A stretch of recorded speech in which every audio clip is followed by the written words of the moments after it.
السلام علیکم ورحمۃ اللہ وبرکاتہ۔ بسم اللہ الرحمن الرحیم۔ رب اشرح لی صدری ویسر لی امری واحلل عقدۃ من لسانی یفقہوا قولی۔ پارہ 13۔ قرآن مجید کا سیکھنا اور سکھانا بہترین عمل ہے۔ رسول اللہ صلی اللہ علیہ وآلہ وسلم نے فرمایا، تم میں سے بہترین وہ ہے جو قرآن سیکھے اور سکھائے۔ قرآن کے پڑھنے اور پڑھانے والے لوگ اللہ کے خاص بندے ہوتے ہیں۔ آپ صلی اللہ علیہ وآلہ وسلم نے فرمایا، جن کا تعلق اللہ سے خاص ہو وہ اہل القرآن ہوتے ہیں، وہ اللہ کے VIPs ہوتے ہیں۔ تو اللہ تعالی ہم سب کو بھی اپنے VIPs میں شامل کرے۔ اس کے لیے کوشش کرنی ہوگی، طلب بڑھانی ہوگی، ہدایت کی دعا مانگنی ہوگی۔ اللہ ہم سب کو بھی رمضان میں زیادہ سے زیادہ قرآن پڑھنے کی، سمجھنے کی اور اس پر عمل کرنے کی توفیق عطا فرمائے۔ چیپٹر نمبر 13 آیہ نمبر 53 میں فرمایا، وَمَا أُبَرِّئُ نَفْسِي إِنَّ النَّفْسَ لَأَمَّارَةٌ بِالسُّوءِ إِلَّا مَا رَحِمَ رَبِّي إِنَّ رَبِّي غَفُورٌ رَحِيمٌ۔ اور میں اپنے نفس کو بری نہیں کرتا، بے شک نفس تو برائی پر اکساتا ہے، مگر جس پر میرا رب رحم کرے، بے شک میرا رب غفور الرحیم ہے۔ یوسف علیہ السلام اپنے بارے میں کہتے ہیں، بے شک میری صفائی ہو چکی، میرے بارے میں بیان ہو چکا کہ میں بری ذمہ ہوں، میں نے کوئی گناہ نہیں کیا، لیکن میں خود کو پاک نہیں سمجھتا۔ یوسف علیہ السلام ایک انتہائی ہی عظیم انسان تھے، وہ برائی کی نسبت نفس کی طرف کر رہے ہیں۔ انسان بعض اوقات اپنے ہی نفس سے دھوکا کھا بیٹھتا ہے، کہتے ہیں میرا رب معاف کرنے والا ہے۔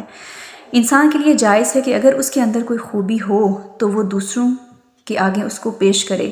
جیسے اب یوسف علیہ السلام جیل سے نکل کے جا رہے ہیں تو اب اپنے بارے میں انہوں نے بتایا کہ میں یہ عہدہ مجھے ملنا چاہیے، میں اس کو سنبھال سکتا ہوں، کہ میرے اندر یہ خوبی ہے، میں اپنے آپ کو پیش کرنا چاہتا ہوں۔ تو ہمارے اندر بھی اگر کوئی خوبی ہے، وہاں پہ کوئی اور کام کرنے والا نہیں، کسی کو وہ کام نہیں کرنا آتا، تو ہم اپنے آپ کو پیش کر سکتے ہیں، دوسروں کو بتا سکتے ہیں، اس میں کوئی غلط بات نہیں ہے۔ لیکن یہ بھی یاد رہے کہ ہر وقت ہم اپنی تعریفیں بیان کرنا نہ شروع کریں کہ یہ کام مجھے ہی آتا ہے، یعنی کہ میں ہی سب کچھ کرنا جانتی ہوں، باقی کسی کو کچھ نہیں آتا۔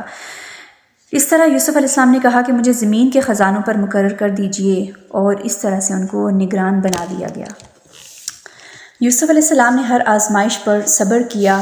کنویں میں ڈالا گیا، انہوں نے صبر کیا۔ عزیز مصر کے گھر میں ہیں، انہوں نے صبر کیا۔ الزام لگا، صبر کیا۔ جیل خانے میں ہیں، صبر کیا۔ والد سے جدائی ہو جاتی ہے، صبر کیا۔ صبر کے نتیجے میں کیا ہوا؟ مصر کے بادشاہ بن گئے، سبحان اللہ۔ انہیں کیسا ریوارڈ ملا ہم سب کے سامنے ہے۔ آج ہم ان کی سٹوری پڑھ رہے ہیں، سورہ یوسف، جس کو احسن القصص کہا گیا، قصوں میں سب سے اچھا قصہ۔ تو اللہ کرے کہ ہم بھی اس قصے سے کچھ سبق حاصل کر کے اپنی لائف پہ امپلیمنٹ کر کے اور اپنی زندگیوں کو بھی بدلنا شروع کر دیں، ہمیں بھی صبر آ جائے، ہمیں بھی حکمت سمجھ آنے لگے، ہم بھی دوسروں کے ساتھ اچھا رویہ کرنا شروع کر دیں۔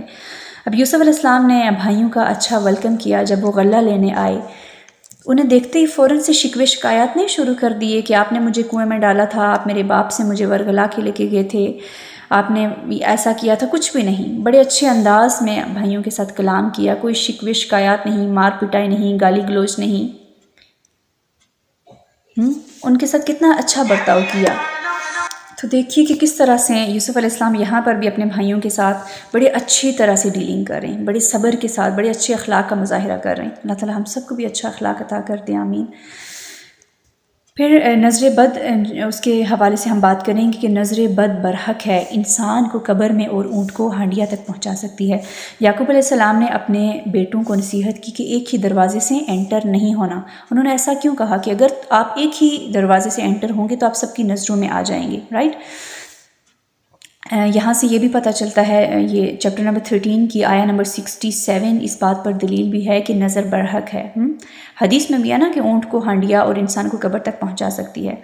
تو اس سے بچنے کے لیے ہم پہلے ہی یعنی آپ کہہ سکتے ہیں حفاظتی اقدامات ہم کر لیں، دعائیں پڑھ لیں۔ وَإِيَّاكَ نَسْتَعِينُ ایک بک ہے، میں آپ کو دکھا دیتی ہوں، یہ وَإِيَّاكَ نَسْتَعِينُ بک ہے، اس سے جو ہے اس کے اوپر پیج نمبر 46 پہ سب دعائیں موجود ہیں، آپ یہاں سے بھی پڑھ سکتے ہیں۔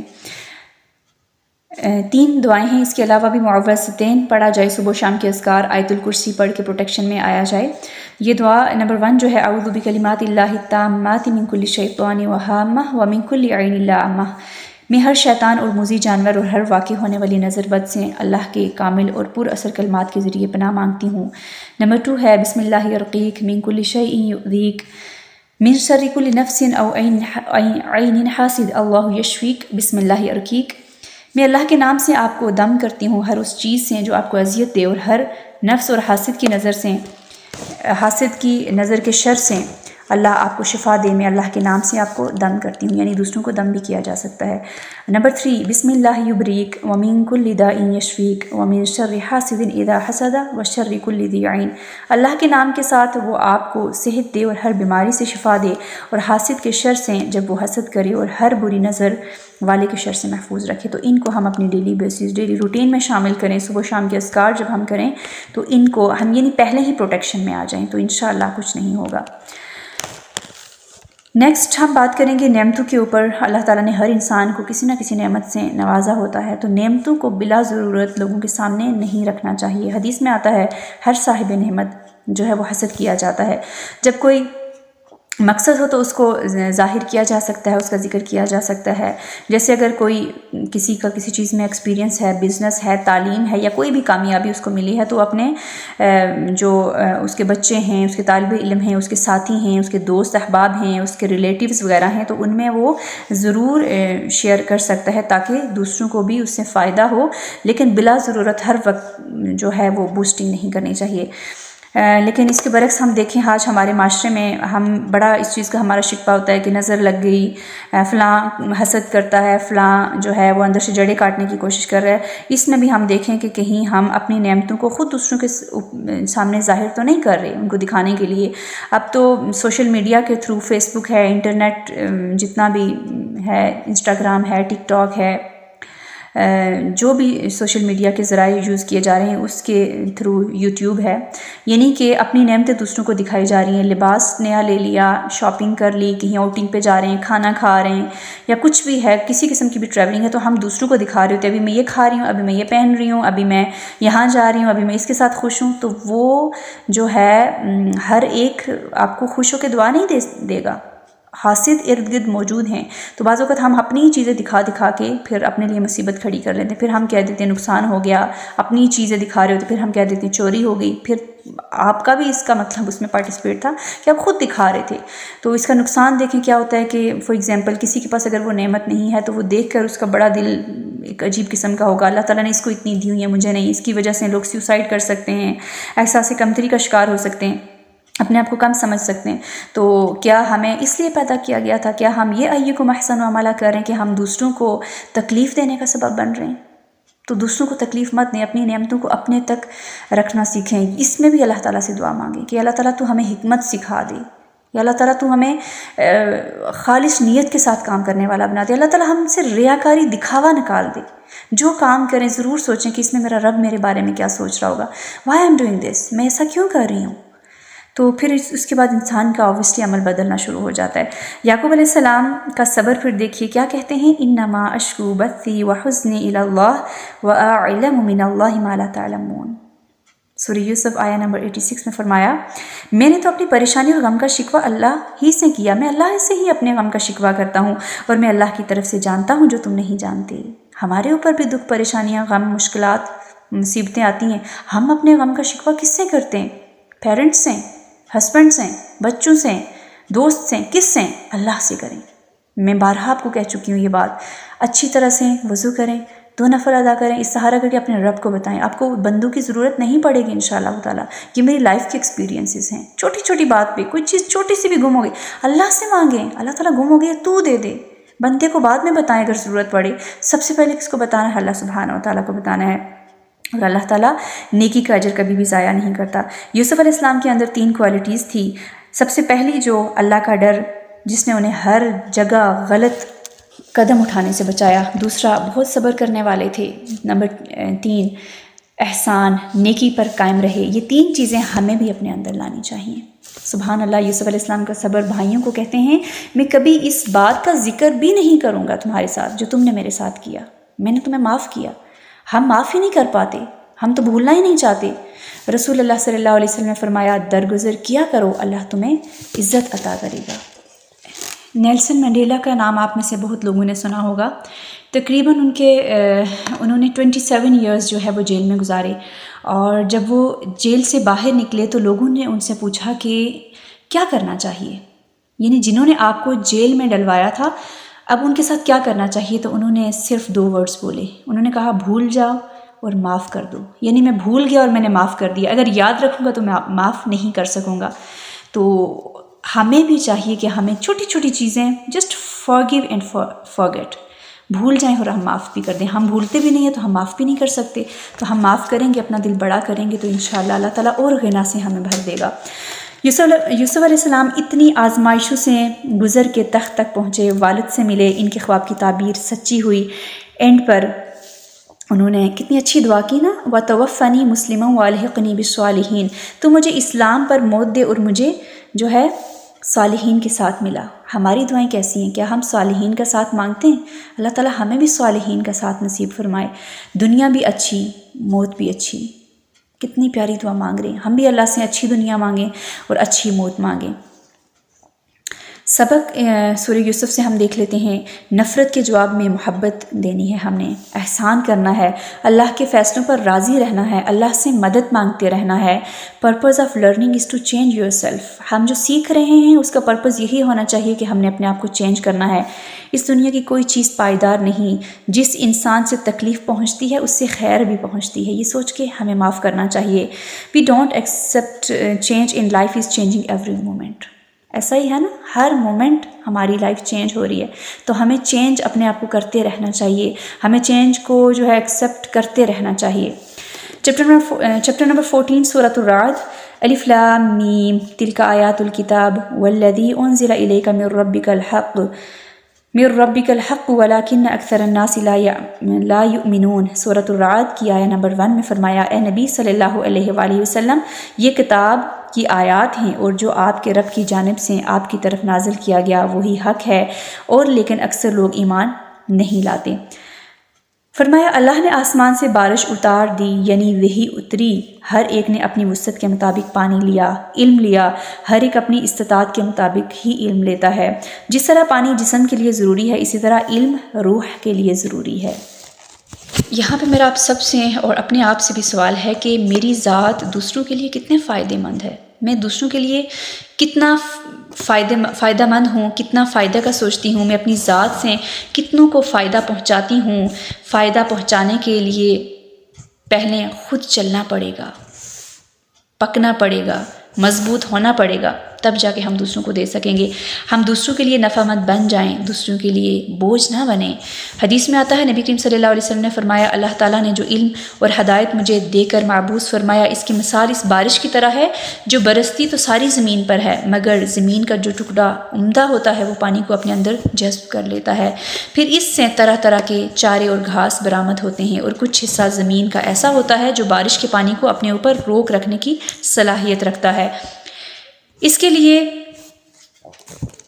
ہم دیکھیں کہ ہم بارش کا کون سا قطرہ بن کر برسنا چاہتے ہیں، کہاں کہاں ہماری وجہ سے خیر پہنچتی ہے، پھر اس کے ذریعے اللہ لوگوں کو نفع پہنچاتا ہے، لوگ اس پانی کو پیتے ہیں، اپنے کھیتوں کو، باغوں کو سیراب کرتے ہیں۔ زمین کا ایک حصہ بنجر اور اجاڑ ہے، نہ پانی اوپر روک سکتا ہے، نہ جذب کر سکتا ہے، نہ گھاس پیدا ہوتی ہے۔ ایسی ہی مثال اس شخص کی ہے جس نے میرے لائے ہوئے علم اور ہدایت میں سے کچھ لیا، دین کی سوجھ بوجھ پیدا کی، تعلیم اور تعلم کے ذریعے، یعنی خود سیکھا اور اس نے دوسروں کو سکھایا، دوسروں کو بھی فائدہ پہنچایا۔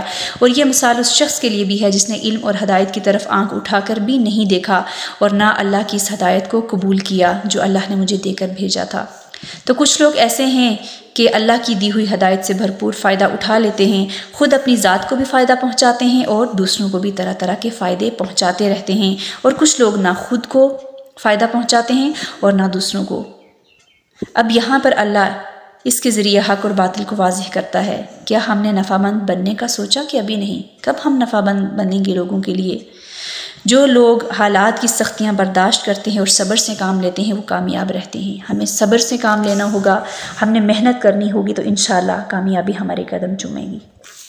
فرمایا صبر کا بدلہ جنت ہے۔ ایمان والوں کے دل اللہ کے ذکر سے اطمینان پاتے ہیں، اور اگر ذکر سے دل مطمئن نہیں ہوتے تو پھر ایمان کا جائزہ لینا چاہیے کہ ایمان کی کہیں کمزوری ہے، اس کو مضبوط کرنے کی ضرورت ہے۔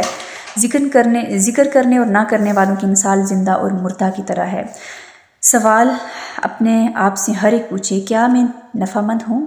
کیا میں نفع مند بننے کی کوشش کر رہی ہوں؟ میں مشکل حالات میں یا اچھے حالات میں میرا رویہ کس طرح کا ہوتا ہے؟ سورۃ ابراہیم چیپٹر نمبر 15۔ اعوذ باللہ من الشیطان الرجیم، بسم اللہ الرحمن الرحیم۔ کتاب اس لیے اتاری کہ انسان اندھیروں سے نکل کر روشنی کی طرف جائے۔ نعمت پر شکر ادا کرنے سے اللہ کا فضل بڑھ جاتا ہے اور مزید نیک کاموں کی توفیق مل جاتی ہے۔ اللہ تعالی ہمیں بھی نیک کاموں کی توفیق عطا فرمائے۔ شکر سے بیماری صحت کا باعث بن جاتی ہے۔ مشکل میں، بیماری میں ڈونٹ سے وائی می، اللہ نے مجھے کیوں چوز کیا، سے الحمدللہ، الحمدللہ علی کل حال، میں ہر حال میں خوش ہوں۔ فرمایا لئن شکرتم لازیدنکم، اگر تم شکر ادا کرو تو میں تمہیں مزید دوں گا، اگر تم نے ناشکری کی تو پھر پہلے والا بھی لیا جا سکتا ہے۔ تو اچھے حالات ہوں یا برے حالات ہوں، ہر حال میں ہم نے شکر ادا کرنا ہے، رب سے ڈرتے رہنا چاہیے، کیونکہ رب سے ڈرنے والے کے لیے جنت کا وعدہ ہے۔ ہدایت کی رغبت دنیا میں ہی ہونی چاہیے، آخرت میں کچھ کام نہیں آئے گا، اس لیے ہدایت طلب کریں، اللہ تعالیٰ سے مانگتے رہیں، گڑ گڑا کر مانگیں۔ یا مقلب القلوب ثبت قلبی علی دینک، اے دلوں کو پھیرنے والے میرے دل کو اپنے دین پر ثابت قدم رکھ۔ مزید فرمایا جنہوں نے نیک عمل کیے وہ جنت میں داخل ہوں گے، جن کے نیچے نہریں بہتی ہوں گی، اور وہ اپنے رب کے اذن سے ہمیشہ وہاں پر رہیں گے۔ ان کی ملاقات دعا سلام ہوگی، وہ آپس میں سلام کریں گے، فرشتے ان کو سلام کریں گے، اللہ سبحانہ و تعالیٰ کی طرف سے انہیں سلام ہوگا۔ تو کیا ہم چاہتے ہیں ہمیں اللہ تعالیٰ کی طرف سے سلام ملے؟ اس کے لیے کیا کرنا ہوگا؟ دنیا میں ایک دوسرے کو سلام کریں۔ آج اپنا ٹارگٹ سیٹ کر لیں، آج پہلا روزہ بھی ہے، جیسا کہ آپ کو پہلے بھی ایک ٹاسک دیا تھا کہ اپنی نظروں کی حفاظت کرنی ہے۔ ہم فار ایگزامپل کسی کے ساتھ بھی ڈیلنگ کریں، ہمارے گھر میں بھی اگر کچھ ایسے رشتے ہیں کہ جو غیر محرم کی کیٹیگری میں آ رہے ہیں تو نظریں جھکا کے ان سے بات کریں، اچھے سے ڈیلنگ کریں۔ مارکیٹ جانا پڑ رہا ہے کسی مجبوری کے باعث تو نظریں جھکا کر بات کریں، پہلی نظر بھی نہیں ڈالنی۔ سوشل میڈیا یوز کریں، اس کو کوئٹ کریں زیادہ سے زیادہ۔ اگر پھر بھی بہت مجبوری ہے، دیکھنا ہے تو اپنی نظروں کو جھکا کے سننا ہے، کوئی لیکچر سننا ہے، تفسیر سننی ہے، کچھ بھی اسکالر کی، تو اپنی نظروں کو جھکانا ہے۔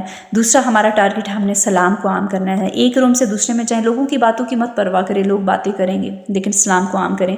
جنت سراسر سلامتی کی جگہ ہے، گھروں میں سلام کریں، گھر میں ہیں باہر ہیں، لین دین کریں، ہر جگہ اپنا پیغام پہنچائیں، سلام کریں، سلامتی والے بنیں۔ ایمان 3 چیزوں کے بغیر مکمل نہیں ہوتا۔ نمبر 1 دل کی تصدیق، یعنی پکا یقین کہ اللہ ہے، رسول ہے، آخرت ہے، جنت جہنم ہے، قبر ہے۔ زبان سے اقرار، اظہار، اور جسم سے یعنی عمل میں وہ چیزیں نظر آئیں۔ اب مومن اور منافق کی مثال دی جا رہی ہے۔ مومن کون ہوتا ہے؟ اس کا ایمان بڑھتا رہتا ہے، دوسروں کے لیے فائدہ مند ہوتا ہے، اچھا سوچتا ہے، اچھا بولتا ہے، اچھے کام کرتا ہے، مسلسل اس کے ایمان میں اضافہ ہوتا رہتا ہے۔ جو چیز انسان کو فائدہ دے وہ زمین میں ٹھہر جاتی ہے، عمل، ایمان، تقوی میں وہ گرو کرنا شروع ہو جاتا ہے، اللہ کے ہاں اس کی قدر و قیمت بڑھ جاتی ہے۔ وہ کھجور کے درخت سے بیسکلی مثال دی گئی کہ اس کی جڑیں مضبوط ہوتی ہیں، وہ اسٹریٹ ہوتا ہے لیکن وہ جھکا ہوا ہوتا ہے، اس کے پاس جتنا بھی مال و دولت، جتنی نعمتیں، جتنا علم ہو، لیکن وہ جھکا رہتا ہے، وہ عاجزی کا اظہار کرتا رہتا ہے، وہ غرور و تکبر نہیں کرتا، وہ فخر و غرور نہیں کرتا۔ کیا ہم وہ درخت ہیں جو ہر وقت پھل دے؟ ہماری وجہ سے کتنے لوگ فائدہ اٹھا رہے ہیں، سوچئے۔ منافق کی مثال، لا الہ الا اللہ پڑھتا ہے، عمل نہیں کرتا، بول میں سچائی نہیں، کوئی روزانہ ایمان کی ترقی کے لیے کوئی کام نہیں کیا جا رہا، جس چیز سے اسے غذا مل سکتی تھی وہ لیتا ہی نہیں ہے، اس کو پتہ ہی نہیں ہے، وہ قرآن کو صرف رمضان کے لیے لیتا ہے، صرف رمضان کا مسلمان بن گیا، صرف رمضان کے روزے رکھ لے، باقی کوئی پرواہ نہیں ہے، کلمہ پڑھ کر بھول گئے۔ اس درخت کو نہ پانی ملا، نہ وہ بڑا، نہ کسی کو فائدہ دیا، نہ وہ اپنے لیے فائدہ مند ہے، نہ اس کی چھاؤں میں کوئی بیٹھ سکتا ہے، نہ کوئی اس کا فروٹ کھا سکتا ہے۔ یہاں پہ ہم اپنے آپ کو رکھ کے ضرور سوچیں کہ ہم کون سی کیٹیگری میں فال کریں۔ وہ درخت ٹک نہیں سکتا، وہ اکھاڑ کر پھینک دیا جاتا ہے، ہوا چلتی ہے وہ اکھڑ جاتا ہے۔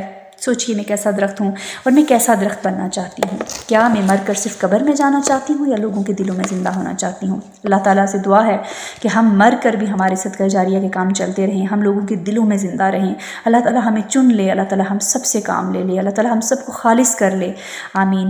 قل لعبادی الذین آمنوا یقیموا الصلاة وینفقوا مما رزقناہم سرا وعلانیہ من قبل ان یأتی یوم لا بیع فیہ ولا خلال، چیپٹر نمبر 15 سورہ ابراہیم آیا نمبر 31 میں فرمایا، کہہ دیجئے میرے ان بندوں سے جو ایمان لائے کہ وہ نماز قائم کریں اور ہم نے انہیں جو رزق دیا ہے اس میں سے چھپا کر اور اعلانیہ خرچ کریں، اس سے پہلے کہ وہ دن آئے جس میں نہ سودا بازی ہوگی نہ دوستی کام آئے گی۔ سبحان اللہ، چھپا کر خرچ کرنے کو اور دکھا کر خرچ کرنے کو کہا گیا۔ چھپا کر اس لیے کرو کہ کسی کی دل آزاری نہ ہو، کسی کا دل چھوٹا نہ ہو، اور دکھا کر اس لیے دو تاکہ دوسروں کو بھی رغبت ہو، دوسرے بھی دینا شروع کر دیں۔ رمضان کا مہینہ ہے، بہت لوگوں کے پاس راشن نہیں ہوگا، کپڑے نہیں ہوں گے، مینی مور تھنگس، مہنگائی اتنی زیادہ ہے۔ آپ سب لوگ ضرور دوسروں کی مدد کریں، ڈیلی بیسس پہ اپنے گھر میں صدقہ باکس بنا لیں، اماؤنٹ جمع کریں، لوگوں تک ان کو اس اماؤنٹ کو پہنچائیں، لوگوں کی مدد کریں، کھانا پہنچائیں، جس طرح سے کسی کو فیسیلیٹیٹ کر سکتے ہیں دوسروں کو کریں۔ اللہ تعالی ہم سب سے بہترین کام لے لے تاکہ ہم دوسروں کی دعاؤں میں شامل ہو سکیں۔ ابراہیم علیہ السلام کی مثال دی جا رہی ہے۔ ابراہیم علیہ السلام نے اپنی اولاد کو کہاں لا بٹھایا کہ جہاں وہ نماز قائم کر سکیں۔ سبحان اللہ، ہم دیکھیں وہاں پہ صرف صحرا تھا، وہاں پر کوئی پانی نہیں تھا، کوئی کھانا نہیں تھا، کوئی شیلٹر نہیں تھا، کوئی درخت نہیں تھا، کہاں لا کے سیٹل کیا کہ یہاں میری اولاد جو ہے وہ نماز قائم کرے۔ ہم اپنی اولادوں کو کہاں سیٹ کرنا چاہتے ہیں؟ ہم اپنی اولادوں کو آج کیا دے رہے ہیں؟ آج دنیا کی خاطر، ان کے دنیا کے علوم کی خاطر ہم ان کو China, Japan, Italy, France, Malaysia, Canada ہم بھیجنے کے لیے تیار ہیں، لیکن ہم اس علم کے لیے انہیں اپنے گھر سے 5 منٹ کے فاصلے پر مدرسے چھوڑنے نہیں جا سکتے، یا چھوڑیں گے بھی تو کس انداز میں چھوڑیں گے، یہ ہم ضرور سوچیں۔ اللہ تعالیٰ نے ان کی دعا کو قبول فرمایا، اللہ نے ان کو بڑھاپے میں اولاد دی، سبحان اللہ، اور اتنی نیک، اتنی سچی، اتنی اچھی اولاد۔ آج ہماری دعائیں کیا ہیں اولاد کے لیے؟ کہ ہم اولاد چاہتے ہیں صرف دنیا کے لیے کوئی وارث بن جائے، لڑکا اس لیے چاہیے، لڑکی اس لیے چاہیے، اولاد مانگے تو اس لیے مانگیں کہ میرے لیے صدقہ جاریہ ہو، اس سے میں نے دین کا کام لینا ہے، اس کو میں نے اللہ کے لیے دے دینا ہے۔ اللہ تعالیٰ ہمیں خالص کر دے، اللہ ہمیں اچھی سوچیں دے دے، اللہ تعالیٰ ہمیں دین کے رستے پر چلنے والا بنا دے، آمین۔ قرآن کا مقصد کیا ہے؟ قرآن کیوں آیا؟ یہ قرآن لوگوں تک پہنچانے کے لیے آیا ہے تاکہ لوگ جان جائیں، اس سے لوگوں کو خبردار کیا جائے اور اس سے عقل مند لوگ نصیحت پکڑیں۔ اس ٹائم میں آپ کے ساتھ جتنی بھی چیزیں یہ بہت تھوڑا ڈسکس کرتی ہوں، دورہ قرآن ایک پارہ 30 منٹ کا یا 25 منٹ کا، یہ میرے تک بھی ہو سکتا تھا، یا جن اسٹوڈنٹ کے ساتھ ہم دورہ قرآن کرتے ہیں ان تک بھی ہو سکتا تھا، لیکن یہی تھاٹ آئی کہ یہ خیر باقی لوگوں تک بھی جا سکتی ہے، اور نظر بھی آ رہا آؤٹ پٹ ماشاءاللہ کافی لوگ سنتے ہیں الحمدللہ، یوٹیوب کے اوپر بھی، اس کے علاوہ بھی ریکارڈنگز شیئر کی جا رہی ہیں، تو یہ دوسروں کے لیے فائدہ مند ہے۔ یہ انشاءاللہ کل صدقہ جاریہ ہوگا، لیکن اگر اخلاص نیت کے ساتھ کیا ہوگا تب ہی یہ قبول بھی ہوگا، جڑیں ثابت بھی ہوں گی، اللہ علم میں اور آگے لے کے جائے گا۔ تو اگر کسی کو قل هو اللہ احد بھی آتی ہے نا، وہ بھی اس کے پاس علم ہے، وہ دوسروں کو پہنچائیں، سکھائیں، وہ اس کے لیے صدقہ جاریہ بن جائے گا، رائٹ؟ تو اپنے علم کو صرف اپنے تک مت سمیٹ کے رکھیں۔ ہم کسی کے ساتھ ریسیپی شیئر کر دیں گے، نہیں ہماری ریسیپی چلی جائے گی، ہم نہیں بتاتے، شیئر کریں، جب جب وہ بنائے گا وہ کھائے گا آپ کے لیے صدقہ جاریہ ہوگا۔ آپ علم کسی کو بتائیں، کوئی برائی سے رک جاتا ہے، کوئی ہر کام سے پہلے بسم اللہ پڑھ لیتا ہے، کوئی اچھا بول لیتا ہے، کوئی اپنا اخلاق اچھا ٹھیک کر لیتا ہے، آپ کے لیے صدقہ جاریہ ہے۔ اس چیز میں نیکیوں میں حریص ہونا چاہیے۔ ہم مال کے لیے اکاؤنٹ بھرنا بہت پسند کرتے ہیں کیونکہ وہ ہمیں نظر آ رہا ہوتا ہے اتنا ہو گیا، اتنا ہو گیا۔ ہم اس چیز پہ حریص کیوں نہیں ہوتے کہ ہم یہ شیئر کریں گے، کوئی اس پہ عمل کرے گا تو ہمارا اگلا اکاؤنٹ بھرتا جا رہا ہے، اور بھی اللہ سبحانہ و تعالیٰ کے ہاں۔ تو اللہ تعالیٰ ہم سب سے قبول فرمائے اور ہمیں نیکیوں میں آگے سے آگے بڑھنے کی توفیق عطا فرمائے، اور خالص نیت سے کام کرنے کی توفیق عطا فرمائے۔ پارہ نمبر 13 کے ایکشن پوائنٹس دیکھ لیجئے۔ صبر، تقوی، احسان سے کامیابی ملتی ہے، یوسف علیہ السلام کی سٹوری سے سبق ہے۔ انسان آزمائشوں سے زیادہ مضبوط ہوتا ہے۔ قدرت کے باوجود معاف کرنا پیغمبرانہ اخلاق ہے، ہمیں بھی معاف کرنا ہے۔ معاف کرنے سے ماضی نہیں بدلتا لیکن مستقبل آسان ہو جاتا ہے۔ تو ہم چاہتے ہیں اگر ہمارا فیوچر برائٹ ہو، وہ آسان ہو، تو ہم معاف کرتے چلے جائیں۔ جتنی بڑی مشکل ہو اتنی بڑی مدد بھی آتی ہے۔ دعا تقدیر کو بدل دیتی ہے، دعائیں مانگتے رہیں۔ اخلاق کی وجہ سے انسان شیطان کی چالوں سے بچ جاتا ہے۔ ہمارا اخلاق بہتر ہوگا، ہم ہر راستے میں اس سے بھاگ کے بچ جائیں گے انشاءاللہ۔ برائی کا جواب اچھائی سے دینا ہے۔ تقبل اللہ منا ومنکم، سہل اللہ لکنا طریق الجنہ بسبب طریق العلم۔ سبحانک اللہم وبحمدک، اشہد ان لا الہ الا انت، استغفرک واتوب الیک۔ السلام علیکم ورحمۃ اللہ وبرکاتہ۔